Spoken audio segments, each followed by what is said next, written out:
यह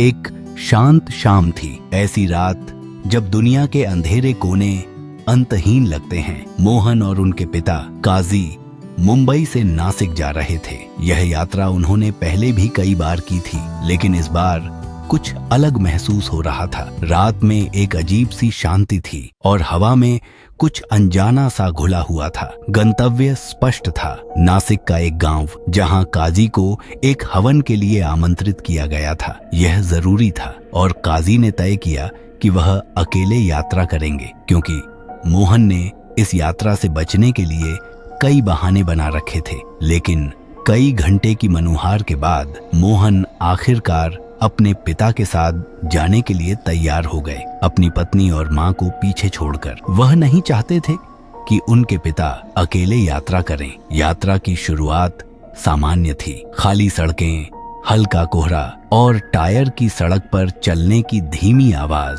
यह शांत था, शायद बहुत ज्यादा शांत एक व्यस्त हाईवे के लिए। कसारा घाट के पास की सड़कें रात में सुनसान रहने के लिए जानी जाती थीं, लेकिन उनमें से किसी ने इस बारे में ज्यादा नहीं सोचा। हमेशा आरामदायक रहने वाले काजी पुराने गाने गुनगुनाते रहे और उन्होंने इस अजीब सी शांति की परवाह नहीं की। मोहन हालांकि बेचैन महसूस कर रहे थे, काम से थके हुए और पूरी यात्रा सामने होने के कारण वह चिड़चिड़ा महसूस कर रहे थे। जैसे जैसे वे कसारा घाट के करीब पहुंचे, हवा ठंडी हो गई और शांति और गहरी हो गई। घाट, जो लगभग 20 किलोमीटर तक फैले हुए हैं, भूतिया होने की प्रतिष्ठा रखते हैं, लेकिन स्थानीय लोग इसके बारे में ज्यादा बात नहीं करते। यात्रियों दूसरी ओर हमेशा रात में इससे बचते हैं और इसके पीछे अच्छे कारण हैं। जो लोग रात के बाद इसे पार करने की हिम्मत करते हैं, वे अक्सर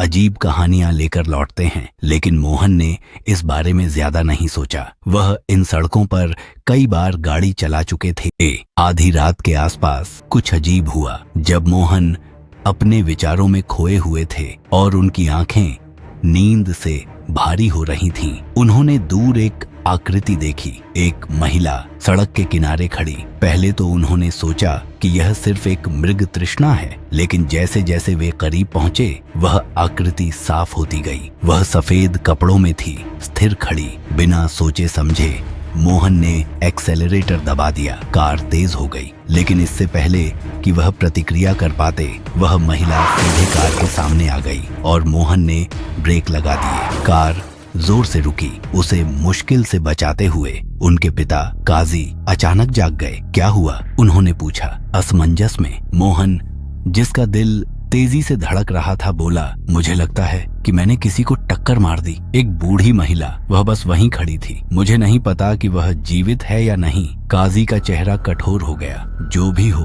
कार से बाहर मत निकलना, समझे? अंदर ही रहो, चाहे कुछ भी हो। मोहन उलझन में थे। क्यों? वह घायल हो सकती है, मुझे उसकी मदद करनी चाहिए। नहीं, तुम समझ नहीं रहे, काजी ने कहा। उनकी आवाज धीमी और गंभीर थी। यह कसारा घाट है, यहाँ कहानियां हैं, डरावनी कहानियां। मोहन ने उन्हें देखा। उनका दिमाग अभी भी स्थिति के झटके से धुंधला था। आपका मतलब क्या है? यह बस कोई बूढ़ी महिला है ना? काजी ने सिर हिलाया, खिड़की से बाहर देखते हुए। नहीं बेटा, यह केवल इतना ही नहीं है। यह जगह श्रापित है। यह वह नहीं है जो तुम सोच रहे हो। यहाँ के लोग जो भटक जाते हैं, वे वापस वैसे नहीं आते, या कभी कभी वे बिल्कुल वापस नहीं आते। मोहन अभी भी उन शब्दों को समझने की कोशिश कर रहे थे जब उनके पिता ने कहा, यहाँ एक महिला की कहानी है जो इन घाटों में भटकती है। अगर तुम उसे कभी देखो तो कभी रुकना मत, कार से बाहर मत निकलना, क्योंकि अगर तुम ऐसा करते हो, वह तुम्हें खाई में ले जाती है। मोहन की रीढ़ में एक ठंडी लहर दौड़ गई। आपका मतलब है कि वह इंसान नहीं है?